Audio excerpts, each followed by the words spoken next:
নমস্কার বন্ধুরা, আমি মিন্ময় ভক্ত আবারও চলে এলাম আমার ছোট্ট ইউটিউব চ্যানেল সঙ্গী মিন্ময়কে নিয়ে। শেষ পর্যন্ত হাসিনা গভর্নমেন্টের পতন হলো। হাসিনা ফাইনালি রিজাইন দিয়ে মিলিটারি চপারে করে বাংলাদেশ ত্যাগ করে ইন্ডিয়াতে চলে গেছে এবং শেষ খবর পাওয়া পর্যন্ত তিনি ইউপির উত্তরপ্রদেশের হিন্দল এয়ারবেসে, সামরিক এয়ারবেসে অবতরণ করেন এবং তারপরে তিনি ভারতীয় মিলিটারির দ্বারা পরিচালিত গেস্ট হাউসে সসম্মানে আছেন। দেখুন, আজকে কি ঘটলো সেই বিষয়ে কিছু বলার আগে আমি বলবো, এই ঘটনাটি যে ঘটতে চলেছে কবে সেটি জানতাম না, তবে ঘটতে যে চলেছে, বাংলাদেশে যে একটা টার্মোয়েল, এই টার্মোয়েলের মধ্যে থেকে যে একটি পথ পরিবর্তন হতে যাচ্ছে সেটি কিন্তু লেখাই ছিল। এবং আমরা যদি কফিনের শেষ পেরেক বা last nail in the coffin বলি, অন দ্য কফিন, সেটা কিন্তু হয়ে গেছে 1 আগস্টে, যেদিন 14 দলের রিকোয়েস্টে শেখ হাসিনা আওয়ামী লীগ এবং 14 দলের হেড হিসাবে জামায়াতকে ব্যান করল।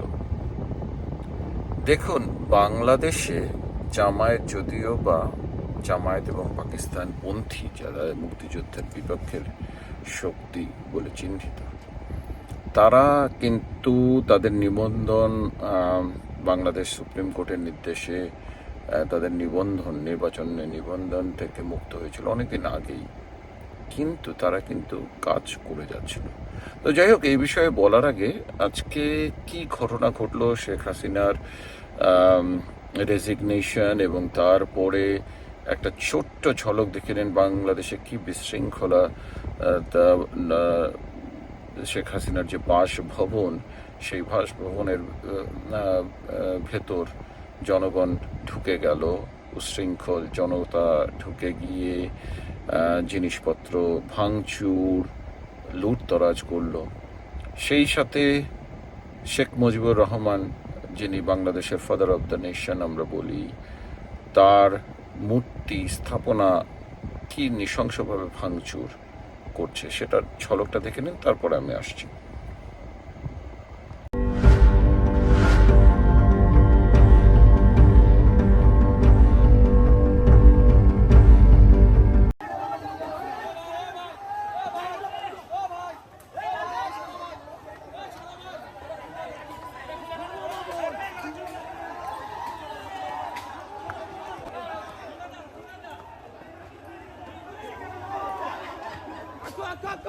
Mandas! Hey, Mandas! Hey, Akko!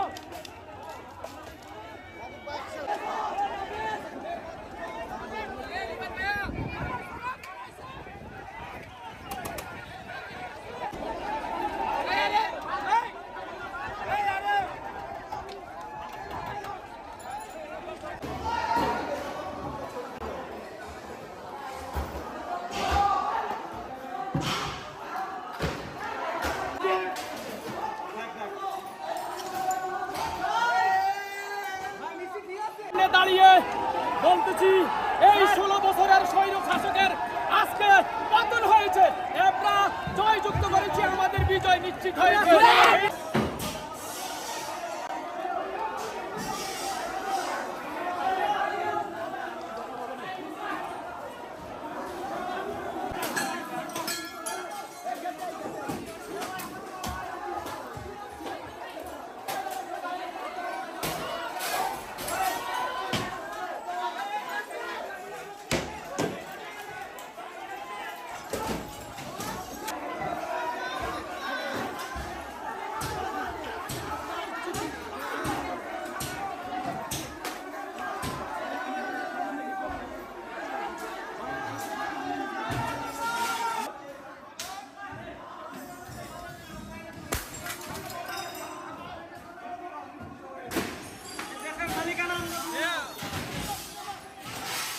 আমরা নতুন প্রজন্মের মুক্তিযোদ্ধাদের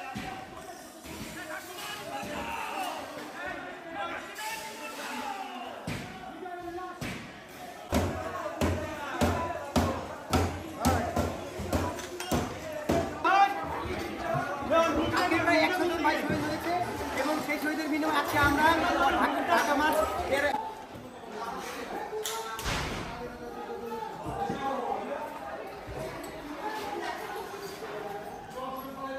স্মৃতি রাখতেছে স্মৃতি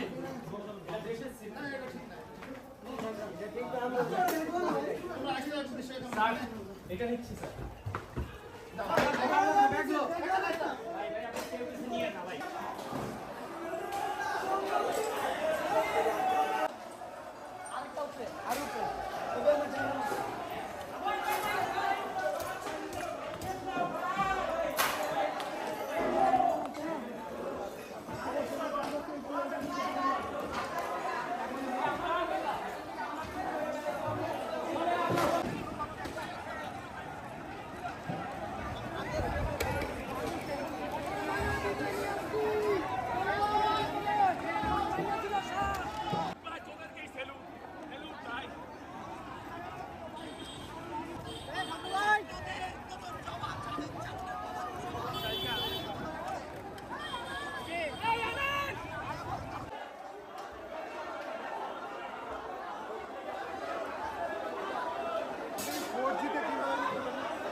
তো বন্ধুরা, দেখলেন আপনারা যে শেখ হাসিনার ক্ষমতা হস্তান্তরের পরে দেশে কি অবস্থা, ভয়াবহ অবস্থা। দেখুন, এটি আমি আগেও বলেছি, এটি স্টুডেন্ট পলিটিক্স বা কোটা বন্ধের এগেনস্টে না। এটি শুরু হয়েছিল ইয়াস অবশ্যই কোটা আন্দোলনের বিপক্ষে স্টুডেন্ট মুভমেন্ট, কিন্তু এটাকে রিগড করা হয়েছে। কারা করেছে? অবশ্যই বাংলাদেশের 57টি একটি গ্রুপ, যারা বাংলাদেশের মুক্তিযোদ্ধার বিপক্ষে শক্তি, backed by Pakistani ISI, Chinese money and সর্বোপরি আমেরিকান আগ্রাসন। ইন্টারন্যাশনাল যে বিভিন্ন গ্রুপ বা দেশের নাম আমি বললাম, সবাই এখানে প্রত্যক্ষভাবে, পরোক্ষ বলছি না, প্রত্যক্ষভাবে জড়িত। দেখুন, শেখ হাসিনা বলেছিল, আমি আমার পূর্ববর্তী ভিডিওতে বলেছিলাম, যে উনি যদি আমেরিকার সাথে হাত মিলাতো এবং সেন্ট মার্টিনে যদি আমেরিকান সামরিক বাহিনীকে, নেভেল বেস এবং সামরিক বাহিনীকে বেস তৈরি করতে দিতেন, তাহলে কিন্তু শেখ হাসিনার আজকে পতন হতো না। Sheikh Hasina was very vocal. হ্যাঁ, উনি মাস লিডার, বাংলাদেশে ডেমোক্রেসি আনার ক্ষেত্রে তার অবদান ছিল। সেই সাথে তিনি বোল্ডলি দেশ 16 বছর পরিচালনা করেছেন একটানা। সেই সাথে তিনি অনেক ডিসিশন নিয়েছেন যেগুলো কিন্তু বাংলাদেশের পক্ষের ছিল। কিন্তু কেন আজকে তার পতন হলো? দেখুন, পতনের অনেকগুলো কারণ আছে, আমি এই বিষয়ে বিশদ আকারে বলবো অন্য একটি ভিডিওতে, এই মুহূর্তে সেটিতে না। তবে মোটামুটি বলতে পারি কতগুলো। তিনি হঠাৎই কখনো কখনো বেশ কিছু কমেন্ট করে বসতেন, বা বেশ কিছু কাজ যেগুলো করতেন সেগুলো কিন্তু ওরকমভাবে জনসমক্ষে না আনলেও হতো। যেরকম তার একটি বড় তিনি হঠাৎ করে একটি কথা প্রসঙ্গে বলে ফেলেছিলেন স্টুডেন্ট মুভমেন্টের সবাইকে রাজাকার। এটি কিন্তু স্টুডেন্টরা ভালো চোখে নেয়নি, এবং এই এই এই শেখ হাসিনার স্টেটমেন্টের পরেই কিন্তু জিনিসটা অন্যদিকে মুভ নেয়, এবং ঘোলা জলে মাছ ধরার মতো বিএনপি, জামায়াত এবং মুক্তিযুদ্ধের বিপক্ষ গোষ্ঠী যারা এতদিন টিম করে জ্বলছিল, তারা কিন্তু মাথা চালা দিতে শুরু করে, এবং লুটতরাজ, খুন, রাহাজানি, পুলিশ পেটানো, এগুলো কিন্তু স্টুডেন্টদের কাজ না। এই জিনিসটা বুঝতে পারেনি বাংলাদেশের এক শ্রেণীর মানুষ। তারা শেখ হাসিনার প্রতি রুষ্ট ছিলেন। কেন ছিলেন? তাও যে তিনি যতই ডেমোক্রেসির কথা বলেন, তিনি 2024 জানুয়ারির ইলেকশনটি মোটেই ডেমোক্রেটিকভাবে করেননি। তিনি ক্ষমতায় যেন তেন প্রকারে আসার জন্য তিনি কিন্তু প্রহসনের নির্বাচন দিয়েছিল। এক্ষেত্রে খুব একটা দ্বিমত পোষণ করতে পারছি না। তথাপি বলবো, মুক্তিযুদ্ধের পক্ষের শক্তি হিসাবে তিনি কিন্তু অনেক মানুষের সমর্থন পেতেন, যদি না তিনি বেশ কিছু কাজ হঠাৎ করে ভুল করতেন।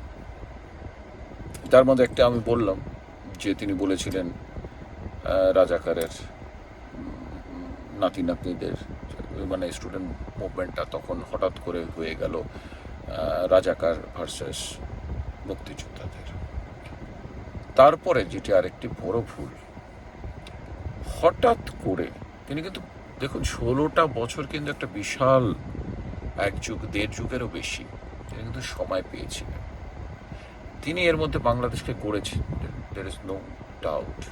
অর্থনৈতিকভাবে কোভিডের সময়ও বাংলাদেশ কিন্তু অর্থনৈতিকভাবে গতি পেয়েছে, এবং কোন একটা সময় কোভিডের মধ্যে ভারতের জিডিপির থেকেও কিন্তু বাংলাদেশের জিডিপি স্ট্রং হয়ে গেছিল, অ্যাটলিস্ট ডেটা তাই বলছে। কিন্তু তথাপি কেন এই জিনিসটা হলো? দেখুন, শেখ হাসিনা একটা বড় যেটা খারাপ জিনিস তিনি করেছেন, তিনি তার কাছের মানুষ চিনতে ভুল করেছেন, এবং তিনি অনেককেই নিজের ভেবে, ঠিক যেই ভুলটা তার বাবাও করেছিলেন, জাতীয় ক্ষমা করে দিয়েছিলেন, স্বীকার করেছিলেন, জাতীয় ক্ষমা করে দিয়েছিলেন এই জামায়াতদেরকে, এই মুক্তিযুদ্ধের পরাজিত গ্রুপটাকে। সেটারই কিন্তু সুযোগ নিয়ে 75-এ গণ অভ্যুত্থান হলো, বা 75-এ শেখ হাসিনার সপরিবারে, বঙ্গবন্ধুর সপরিবারে নিধন কিন্তু হলো তারই কারণ। দেখুন, ওই সময় 1975-এ আমাদের জন্ম হয়নি, তারপরে যতটুকু ইতিহাস জানি, 1975-এ শেখ মুজিবুর রহমান যে বাংলাদেশের আর্মির মধ্যে যাদের পদোন্নতি করেছিলেন, কাছের লোক করেছেন, তারাই কিন্তু তাকে খুন করেছিল। একই ভুল কিন্তু শেখ হাসিনা করেছেন।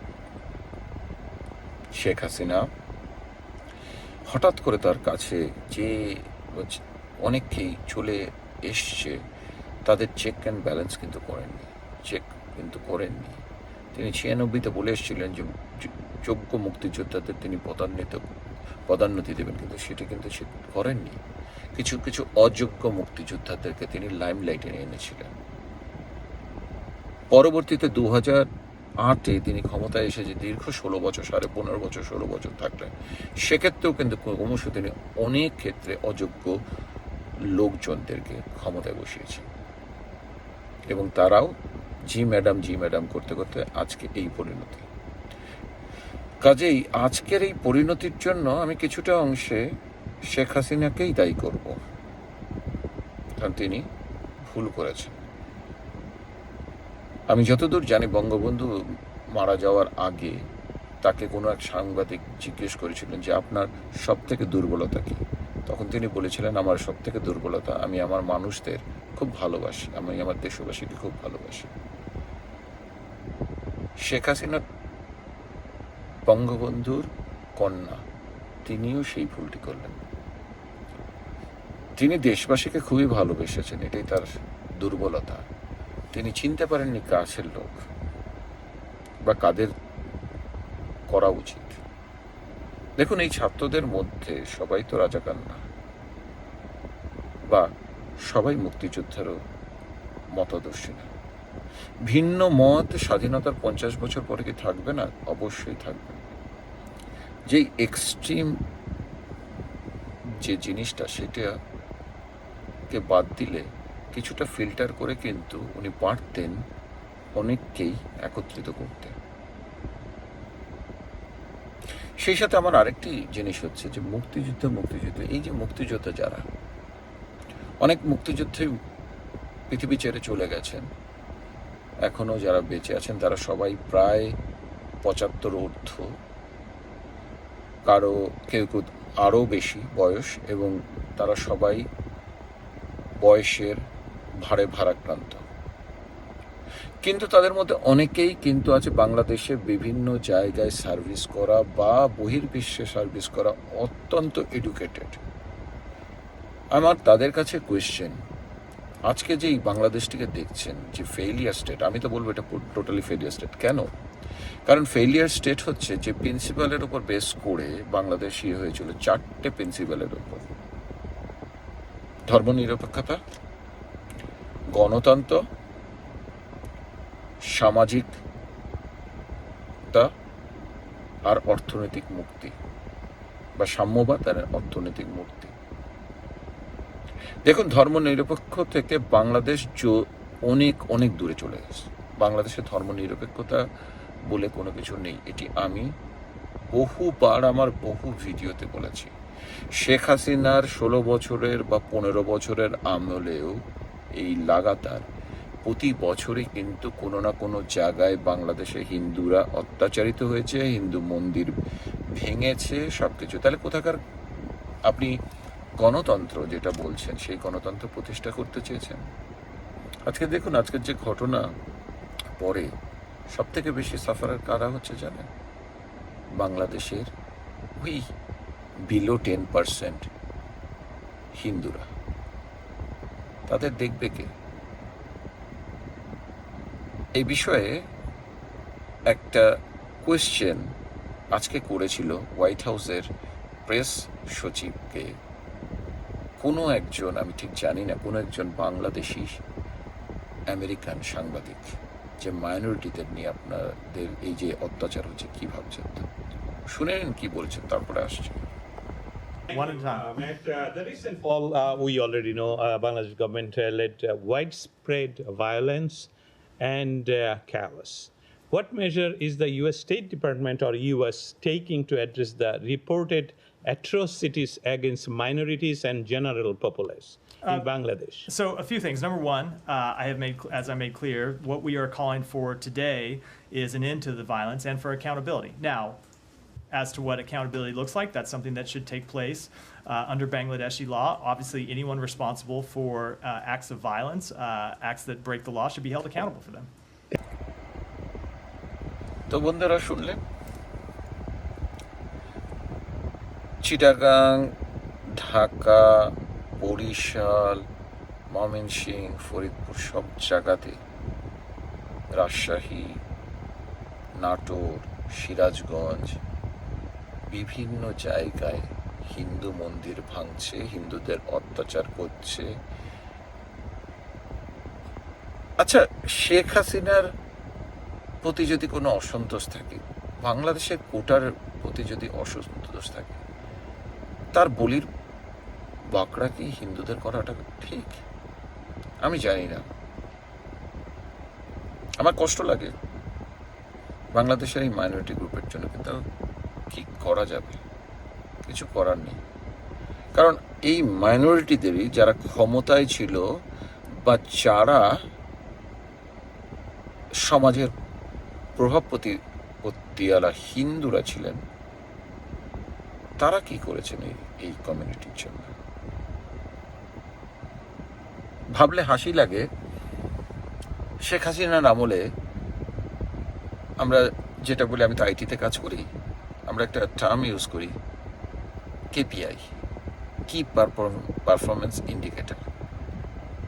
শেখ হাসিনার আমলে হেফাজতে ইসলামী বা বিভিন্ন মুভমেন্টে, সর্বোপরি 2021-এ দুর্গাপূজার সপ্তমীতে নোয়াখালীতে হনুমানজির পায়ের সামনে কোরআন রেখে একটা ডিস্টেবিলাইজ এবং পূজা, বেশ কিছু মুসলিম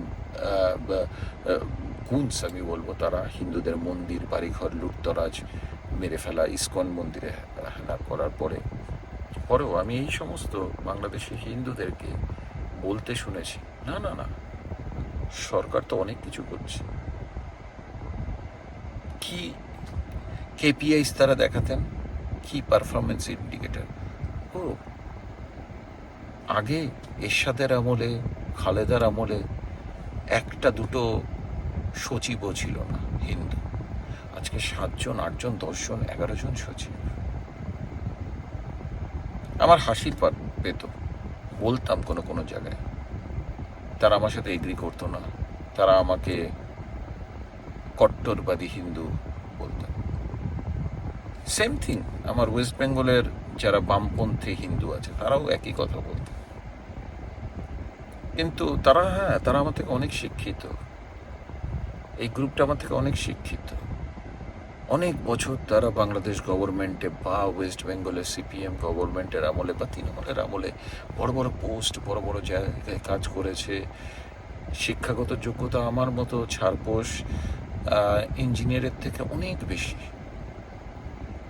কিন্তু তারা যে জিনিসটা রিড করতে পারেননি বা রিড করতে পেরেও যারা অস্বীকার করেছে, যারা রিড করতে পারেননি তাদের প্রতি আমার কোনো দোষারোপ নেই, রিড করতে পারেননি। কিন্তু যারা রিড করতে পেরেও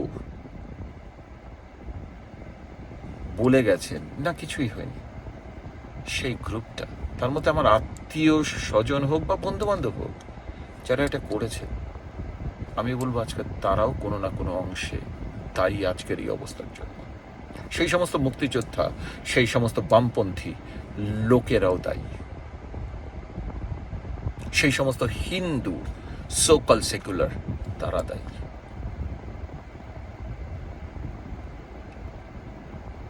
আজকে জানি না, আমার সত্যি কথা বলতে কি, বাঙালি হিন্দু জাতি, আমি নিজে বাঙালি হিন্দু হিসাবে নিজেকে আজকে খুব যেন অসহায় অপারক ভাবছি।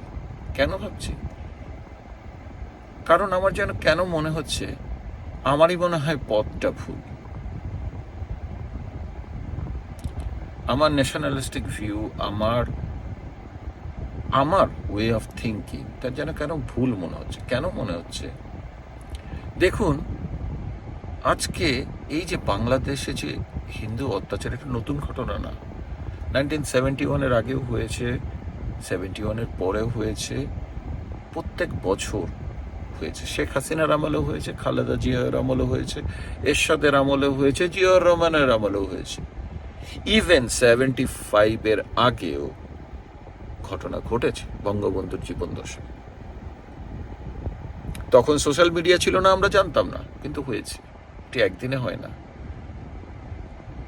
71-এ 28-29% হিন্দু, আজকে বিলো 10%-এ গেছে। কোথায় গেছে? এই স্ট্যাটিস্টিক্যাল ডেটা নিয়ে যাদের ঘাটা উচিত ছিল, অ্যাটলিস্ট মাইনরিটিদের যারা লিডার বা সমাজের যারা তারা কি করেছে? করেনি। আবেগের বসে কথা বলেছে, কমপ্লিটলি ডিনায়াল। এই মুক্তিযুদ্ধ যারা সেকুলার জন্য, যারা ওই যে 4টে প্রিন্সিপাল বললো তাদের জন্য লড়াই করেছিল, এই মুক্তিযোদ্ধাদের মধ্যে মুসলিমরাই, মুসলিম মুক্তিযোদ্ধা কজন এটাকে স্বীকার করেছে যে বাংলাদেশে হিন্দু অত্যাচারিত হয়? আর স্বীকার যদি করেও থাকে স্মল স্কেলে, কজন লার্জার ভাবে এটাকে প্রোটেস্ট করেছে, এই নিয়ে বাইরে নিয়ে এসছে, এই নিয়ে কোনো কিছু করেছে যে না এটা ভুল হচ্ছে, এটা করা উচিত না? দেখুন, একটা ফেব্রিক, একটা সোসাইটির ফেব্রিক যদি ধ্বংস হয়ে যায় না, দুটো জিনিসে একটা দেশ বেসিক্যালি ধ্বংস হয়ে যায়। একটা হচ্ছে সোশ্যাল ফেব্রিক অ্যান্ড ইনজাস্টিস, আর সেকেন্ড যেটা হচ্ছে সেটা হচ্ছে তার ইতিহাসকে যদি যথাযথভাবে স্বীকার না করা হয়। ইতিহাস থেকে যদি কেউ না শেখে, সেই জাতির পতন অবশ্যম্ভাবী। এটা আমি বলছি না, আমি খুবই একটা নগণ্যমী মানুষ। যারা এই ইতিহাস থেকে না শিখতে পারে, সেই জাতির ধ্বংস অবশ্যই ঘটতে যাবে। কাজে বাংলাদেশের আজকে যে পরিণতি, এই পরিণতির জন্য আমি শুধু হাসিনাকে দোষারোপ করি না, আমি বাংলাদেশের প্রত্যেকটি সচেতন লোক, যারা সমাজে প্রতিষ্ঠিত, যারা মুক্তিযোদ্ধা, যারা মুক্তিযুদ্ধের পক্ষের লোক, তারা সবাই দায়ী। They should not disown, they should own their mistake. তাদেরই মিস্টেকটা কিন্তু আজকে এই, এবং বাংলাদেশ আজকে আমি যা দেখলাম, Bangladesh is not only a failure state.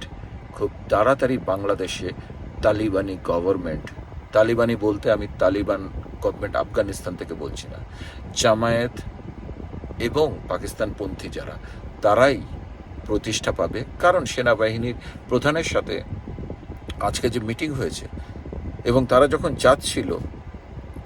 যাচ্ছিল সেনা নিবাস থেকে কলভবনে মিটিং করতে যাবে, আমি সেখানে ম্যাক্সিমামই কিন্তু 90% দেখেছি এক্সট্রিম ভিউ রাখা লোক। আমার বামপন্থী বন্ধুরা হয়তো বা বিশ্বাস করবে না, তাহলে এক ঝলক দেখেই নেই সেই চিত্র। অ্যাটলিস্ট ভিডিও তো মিথ্যা কথা বলে না, আর ভিডিওটি আমিও নেইনি যে তাতে আমি ডকট্রিন করব। দেখে নেই, তারপরে আসছি।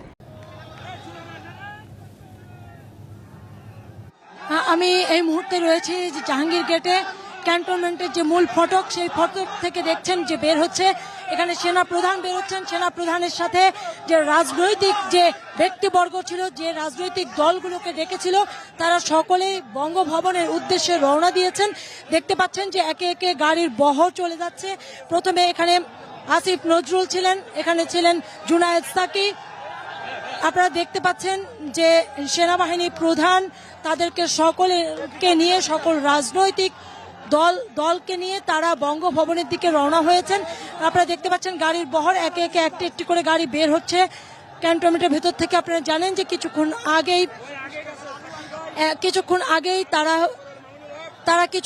আগেই কিন্তু যেহেতু ক্ষমতা হস্তান্তর করা হয়েছে, ক্ষমতা নিয়েছে সেনাপ্রধান, তারা এখন একটি যে মানে সরকার গঠন করবেন। আপাতত সে কোন সরকার থাকবে, এই সেনা শাসন যতদিন চলবে, এর মধ্যে কোন সরকার থাকবে, সেই সরকার কিভাবে থাকবে সেটি ঠিক করার জন্য মূলত তারা এই মুহূর্তে তারা বঙ্গভবনের উদ্দেশ্যে রওনা দিয়েছেন। আপনারা দেখতে পাচ্ছেন যেখানে মাহমুদুর রহমান আছে, এখানে বিভিন্ন রাজনৈতিক দল, যতগুলো নিবন্ধিত রাজনৈতিক দল ছিল, সকলকে কিন্তু ডেকেছিল সেনাপ্রধান, এবং তারা তাদের গাড়ি বহরে করেই তাদের সেই রাজনৈতিক ব্যক্তিবর্গকে নিয়ে যাচ্ছে বঙ্গভবনের উদ্দেশ্যে। সেখানেই মূলত ঠিক হবে কি করে তারা, সেখানেই মূলত ঠিক হবে যে এই সরকার কাদের নিয়ে আসলে সরকার গঠন হবে, সেই সিদ্ধান্ত বঙ্গভবন থেকেই হবে, যার কারণে তারা বঙ্গভবনের উদ্দেশ্যে রওনা দিয়েছেন। তো বন্ধুরা দেখলেন, আমি বলছি ওয়েস্ট বেঙ্গলের বাঙালি সেই হিন্দু গ্রুপটা, লেফটিস্ট,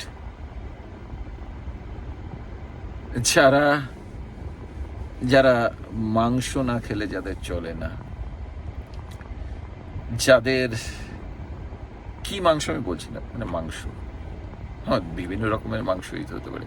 আবার কেউ কেউ বলতে পারে না, উগ্র হিন্দুত্ববাদী মিন্ময় ভক্ত খাওয়ার ব্যাপারে আনছি। না, এটা যার যার নিজের মত, আমি কে কারোর মতে বলা। বাট সেই গ্রুপটার জন্য বলছি, আজকে যা বাংলাদেশে ঘটলো, মার্ক মাই ওয়ার্ডস, যেভাবে বেঙ্গল চলছে খুব বেশি দিন দূরে নেই।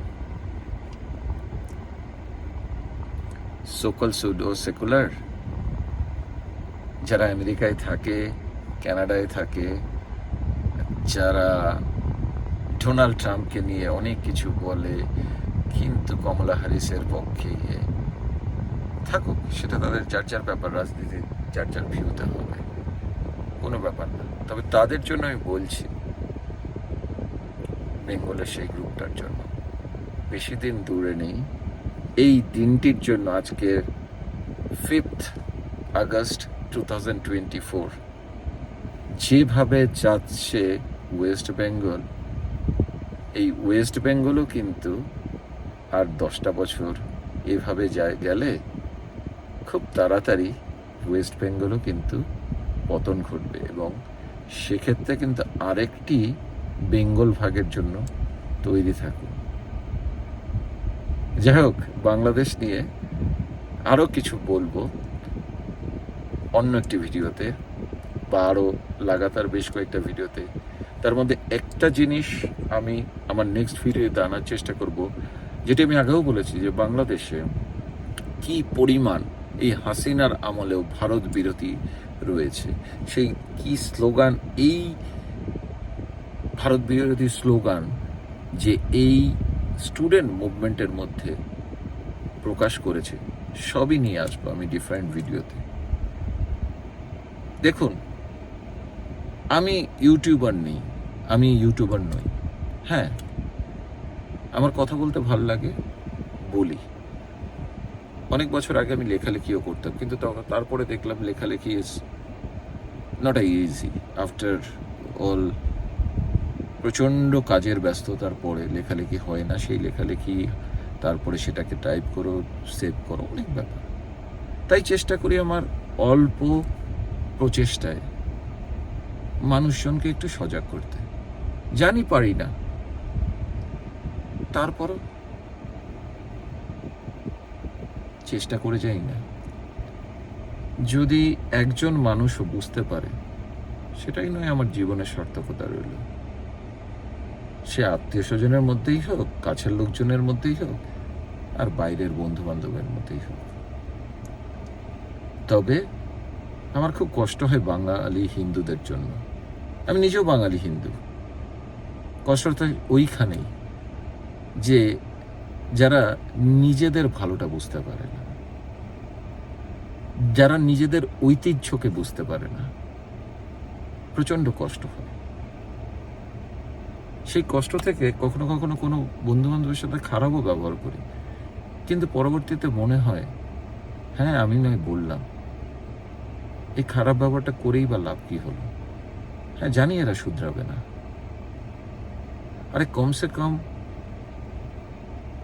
মানুষ হয়ে যখন জন্মগ্রহণ করেছি, একটাই জন্ম ধরে নিয়েই এগোচ্ছি। মরতেও হবে একবারই, একটু বীরের মতোই মরি না। মরার সামনে আমরা টেসলা গাড়ি নিয়ে যেতে পারবো স্বর্গ বা নরকে? না, 3-4টে বাড়ি নিয়ে যেতে পারবো। যাব একা এসছি, খালি হাতে যাব। সভ্য সমাজে থেকে বসবাস করে নিজের লোকদের যারা বঞ্চিত বা তাদের ফলে যদি এটুকু না করতে পারে, কি আছে? যারা লেফটিস্ট, যারা আমি খুব একসময় লেফটিস্টকে ভালোবাসতাম। কেন বাসতাম? ওই তখন বয়স কম ছিল, আইডিওলজিটা খারাপ ভাবতাম না, সাম্যবাদ, সবার মধ্যে বন্টন। কিন্তু পরে গিয়ে দেখলাম এটা খোকলা, এবং এটা সেই সমস্ত জায়গাতে ঢুকেছে যাদের পুরো অতীত ঐতিহ্যটাকে মুছে দিয়েছে, হিস্ট্রিটাকে মুছে দিয়েছে। দেখুন, ভারতবর্ষের স্বাধীনতার মূল যারা ছিল তাদের মধ্যে বাঙালিদের বিশাল অবদান। আজকে ভারতবর্ষে বেঙ্গলের মানুষ বললে, বাংলার হিন্দু বললে সব জায়গায় নিচু লাগে। কেন লাগে? যাক, আমি একটু অফ ট্র্যাকে চলে যাচ্ছিলাম, কারণ আমার তো জীবনের অনেকটা সময় বেঙ্গলে কেটেছে। কাজে আজকে বাংলাদেশের যে অবস্থা, সেখানে হিন্দুদের যে অবস্থা, আমি তার রূপরেখা দেখতে পাচ্ছি খুব তাড়াতাড়ি। এইভাবে বেঙ্গল চললে ভাবছে অনেকে 70% আমরা হিন্দু, ওয়েস্ট বেঙ্গলে কিছু হবে না। এর থেকে অনেক দৃঢ় ভাবনা আমাদের বাবাদের ছিল বা তার বাবাদের ছিল। তার জন্যই তারা বাংলাদেশে থেকে গেছেন। কিন্তু পরিণতি, তারা হয়তো বা ভালোভাবে তাদের লাইফটাকে কাটিয়ে ফেলেছে, কিন্তু তাদের টপ সময়ে তারা কতটুকু পেরেছে অন্যান্যদের হয়ে লড়তে, তাদের ওন কমিউনিটির হয়ে লড়তে। তো যাই হোক, সবাই ভালো থাকুন, সুস্থ থাকুন। অনেক কথা বললাম, ভালো লাগলে লাইক, কমেন্ট, শেয়ার করবেন আর সাবস্ক্রাইব করার চেষ্টা করবেন নিজের ওন কমিউনিটির পাশে দাঁড়ান। এটুকুই আজকের মেসেজ। বাংলাদেশের অবস্থা নিয়ে লাগাতার আমার প্রতিবেদন চলে যাবে এবং ভারতে সিকিউরিটির ক্ষেত্রে কি থ্রেট, এই বাংলাদেশের পথ পরিবর্তন, সেটি নিয়ে আমার নেক্সট ভিডিও থাকবে। সবাই ভালো থাকুন, সুস্থ থাকুন, আনন্দে থাকুন আর সর্বময় উপর আলা কাছে প্রার্থনা রইল বাংলাদেশের এই অবস্থার দ্রুত উন্নতির জন্য। নমস্কার।